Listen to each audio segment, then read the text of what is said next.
Welcome to the Car Guys and welcome to this sizzling yellow Volvo 850 T-5R. We are going to take out this British touring car legend. We're going to let you know what it's like. We are basically living our dreams. Unbelievable though it seems, this is the most exciting car that we want to drive right now. You can keep your Ferraris, you can keep your Porsches. We've got a Volvo and we're very happy about it.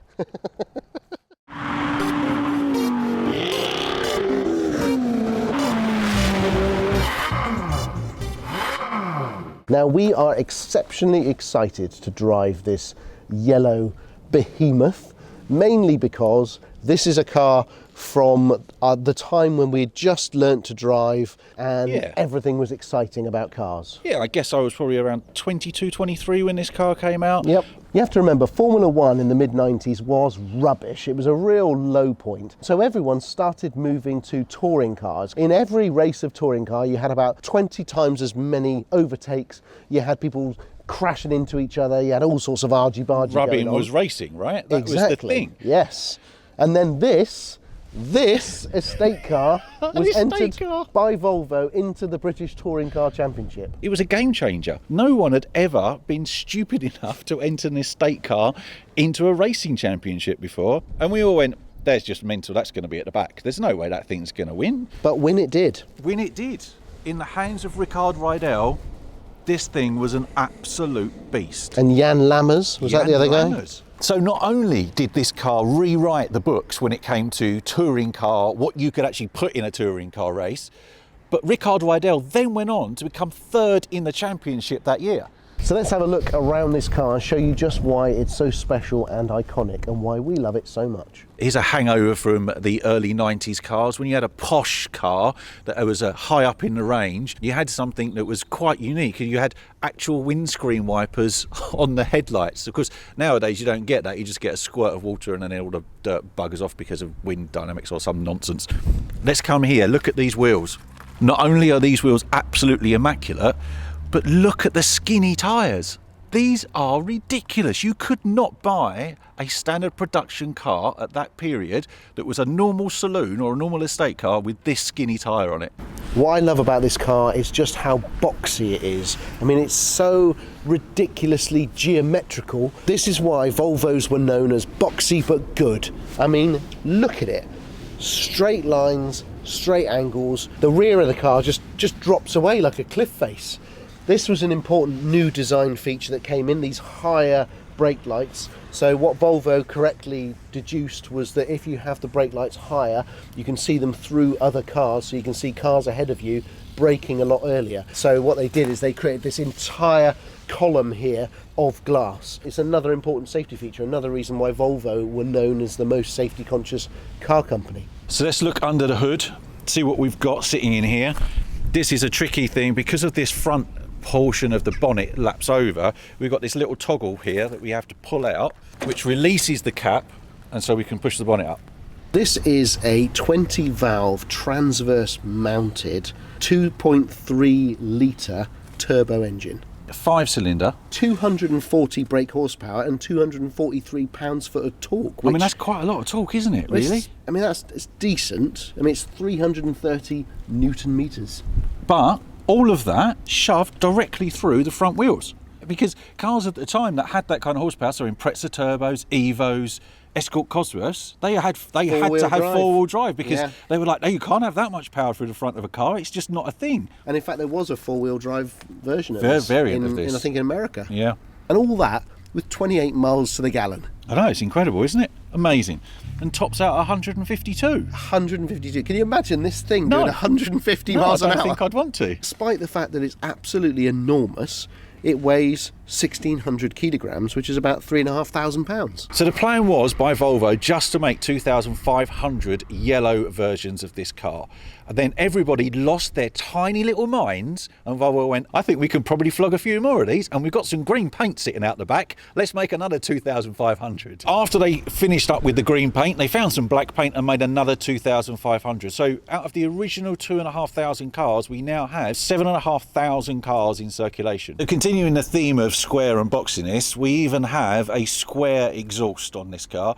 It was one of the things that designated it as the T-5R. Let me show you this. This is quite cool. In the back of the tailgate, we have a little tiny flap, and the little tiny flap is the key hole. I mean, how cool is that? On the back of this car it says SIPS, so that's side impact protection. This was the first car that featured that. So you've got physical metal rods that actually go through the doors, offering unparalleled for the time safety protection in the event of a side impact. This was later on updated to actually have side airbags, which again was another first. Volvo at the time were known as being a particularly safe vehicle, something that you would buy to put the kids in to be very, very safe and secure, which is why it's even more crazy bonkers that they shoehorned in a big 20-valve turbo engine and then went racing with it. So let's open up the boot and have a look, because this is a practical estate car, don't forget. Oh, all the way up. So you can still stand under here as well, perfectly designed. But even by today's standards, this boot is enormous and it has a perfect square shape. So if you fold the seats down, the middle set of seats down, you can get a Chesterfield sofa in here, or a fridge freezer, or potentially both. Here we are in the rear. There is quite a lot of legroom here, in actual fact. Look, my knees are miles away from the back of the seat. These seats are lovely and comfortable, lots of cushioning on them. You could do a lot of miles in this car. You would be very happy sitting back here. This is amazing. Check this out.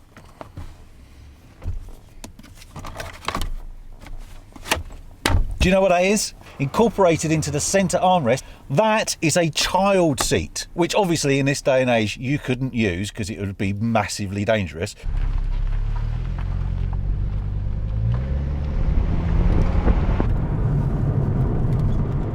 So here we are in it. We are in a 90s icon, and I do not use that word lightly, although many of you do think that I do.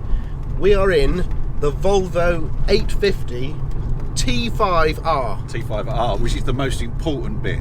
Because there's loads of Volvo 850s, right? Yeah. But there's only GLT. a handful of these. Exactly. They only made this one, I think, this variant for a year. For a year, and yeah. then they changed it That's into the right. R, which technically probably is the one that you should probably get. Well, no.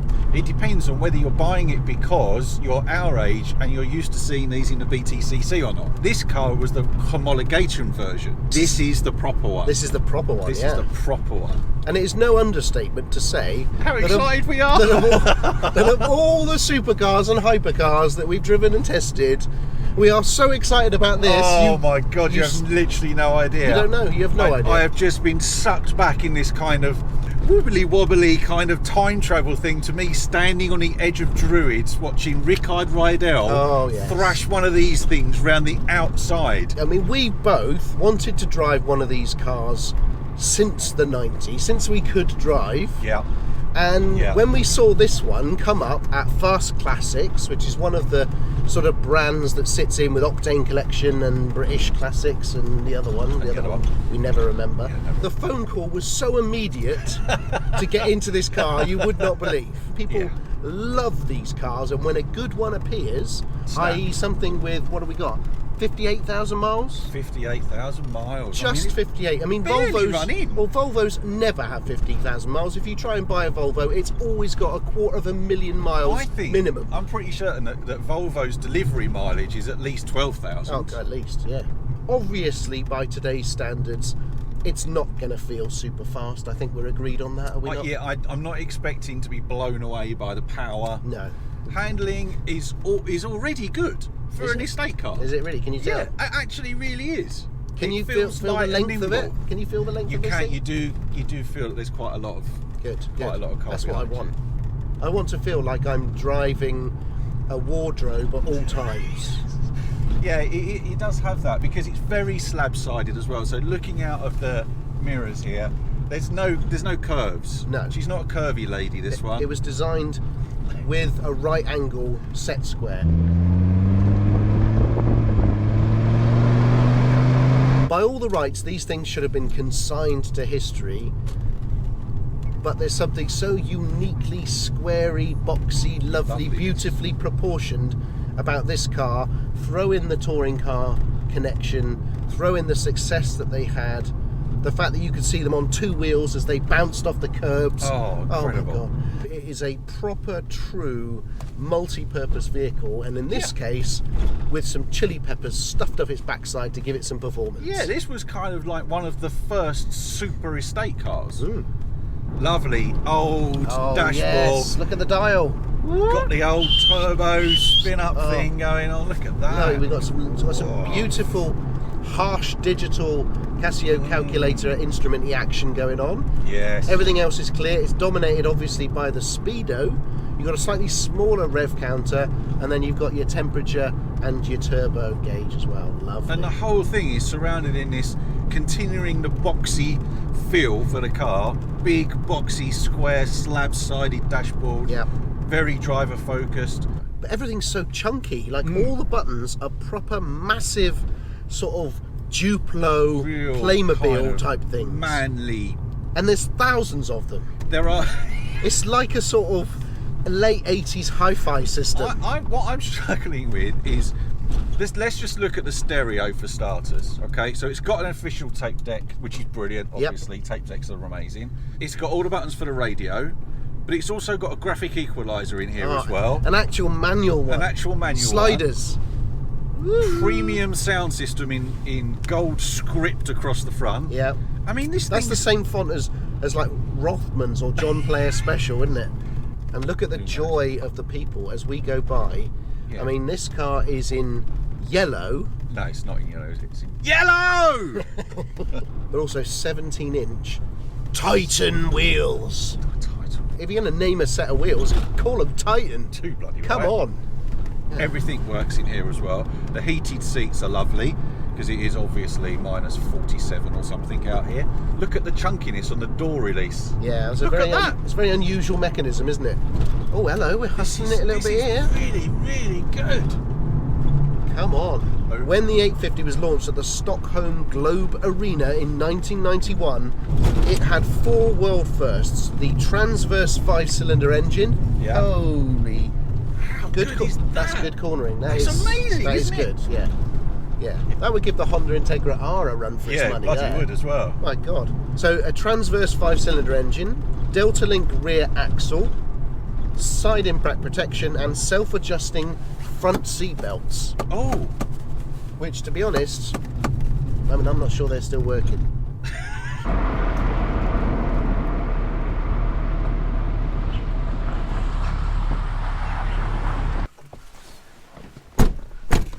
Oh, Crikey. Right. I've been looking forward to driving one of these for years. Oh, yeah, since they literally were released. I've always coveted them. First impressions, it's obviously quite dark and oppressive. We've got dark walnut. Dark and oppressive. Yeah, it is. It's kind of like... Well, I'll just open the sunroof then. Oh, sunroof. Manual sunroof, eh? Nothing to go wrong. All No. you do is pull it back. Don't have to have a motor that goes wrong. Costs a fortune. Just amazing. This is kind of like... It's like Darth Vader's car, though, isn't it, at the moment? And It is kind of, It's yeah, black, it's- you've got dark walnut. It's all very imperial. It shall is we very say. imperial. But nice little touches. So obviously, look at that. Oh, Look at that for a cup holder. dainty little cup holders. Heated rear screen and heated mirrors on the same button. Lovely. Enormous red sort of Terminator eye lights that we've Yeah. got here, which I think is the alarm system. Tells you it's working. Automatic air conditioning. Dual-sided. Dual zone climate Dual control. zone climate control in a car from 1995. And look what I found. Look at that. The actual manual. Original owner's manual. Let's go. Okay. Turning circle isn't amazing, It's not. but But the wheels are quite far away. they are, and it is a bit of a beast. Oh. Oh, you can feel the length, can't you? Yeah. Fanar. Right, what we should do, a quick wristwatch check. Oh yeah, that's a good idea. What do you got on? So today I am sporting the Tudor Black Bay Harrods. Lovely. Very nice. Very Loving the underrated green. that is, isn't Very it? underrated. Perfect. What have you got? I've gone for something with a yellow dial, which is the Doxa 300T, but this is the special edition. This is the Poseidon edition. So what's the kickdown like on this. Shall we give it some beanage? Let's give it some beans. Let's give it see what some happens. beans. On a corner, of course. Well, I didn't sense I didn't get a noticeable kick down then. I didn't. We do seem to be picking up speed quite well. Yeah, you can feel the turbo come in. Make sure we're not on. Should we be in sport? There we go. Yes. Sport, really. Let's go into sport. Even But better. my God, it handled. Doesn't it handle? Yeah, my God, it corners so well. It's brilliant, isn't it? No car this long or big should corner that well. No. It's Integra good, isn't it? Yeah, it really is. But the steering can't keep up with it. No, the steering, yeah, that's why I say that. I think it's just because it's old, so it probably needs refurbishing or whatever. Or a quicker rack, Or maybe. quicker rack. I didn't get in it, drive it, and have a little bit of trepidation about, is this actually going to go around that corner? Yeah. The first turn of the wheel, you go, yeah, actually, this is easily going to go around that You sort corner. of think, yeah, I'll have a go. See what happens. Yeah. Or horse. Horse, yes, that's interesting, isn't it? Always slow down for horses, folks. Always slow down to horses. Try some beanage. In sport mode. Yeah, let's go. Still not an obvious kick down, but the pull is better. It's better, isn't it? Yeah, I mean, that's quick, isn't it? I mean, that's pretty quick. yeah. That feels quick to me. Yeah, and it doesn't snap your head back. I sort of did, I have to say, I kind of thought it would be a bit faster though. Yeah, to be fair though, you're used to driving things with 700 horsepower. Yeah, that's true. I might be spoiled. I think you're spoiled. 0 to 60, 7 seconds. Yeah. Not bad. The manual obviously is a tiny bit quicker. Incy bit quicker. So it's reasonable, but it's not going to set your hair on fire. I mean, the thing is it drives so well, I wouldn't have a problem with this being a daily. Yeah. And knowing that it's running that Volvo engine, it will literally go on, well, the planet will blow up and disintegrate and be swallowed by the sun before this thing actually breaks. I mean, we've got a whole football pitch ahead of us on that bonnet. I mean, I'm not sure. I think if we crashed into something, I'm not sure we'd notice. I don't think we would. Or certainly we'd have time to assess what was happening and perhaps get out in an orderly fashion before anything got to us. Yeah, I think you could probably usher the rear passengers out at the same time. Yeah, women and children first. Women and children first, obviously. I'm quite happy with this. You are happy with this, aren't you? Yeah, for me, the yellow, that's probably not what I'd go for. Even though it's the launch colour, and I do like launch colour cars, I think it's the dark You'd want green something all the more way. subtle, would you? Yeah, all the way. That dark green with the Titan wheels. Oh my God, that's just amazing. I almost bought Jamiroquai's one, but I think I was out of the country at the time, or I missed the auction. But he had that, and he'd probably done some fettling with it. As you do. We've done a bit of fettling, haven't I? Does he talk like that? Of course he does. Yeah, of course he does. These stalks are a bit like those. Remember those pens that you got where you had loads of different types of colour biro? Yes. And you kept clicking them down and you get too stuck and the thing will be absolutely shattered. Yeah. Very much like that. Very same level of tactility. Oh, that was brilliant. Wow. I mean, that was down through Paddock Hill Bend, wasn't it? And the compression at the bottom up to Druids. Yes. Oh, lovely. And because it's a 90s car, it's long and it's big, but it's not hugely wide. It still fits in these lanes. Yep, I'm not fearing like we're going to clip the wing mirrors off at any point. Whereas in a big modern fast estate car, you would. If you had an E-Class AMG down here, I mean, well, you'd be scared witless, wouldn't you? You're like threading an oil rig down there with the eye of a needle. You don't need these expensive Ferraris, do we? Not really. Not to have fun. You don't have to have a whole fleet of sort of mega supercars. Well, a Carrera GT would be nice, obviously. Well, clearly, yes.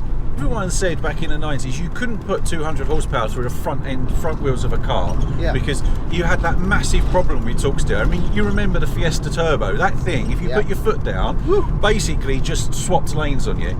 You don't get any of that with this. There's no massive tug. There's nothing pulling you off to the side of the road. That's a real shame because there's nothing we like more than a massive tug. And the only reason that we don't own this car right now, i.e. this isn't a collection video, is because it's not dark green and because it's an automatic, not a manual.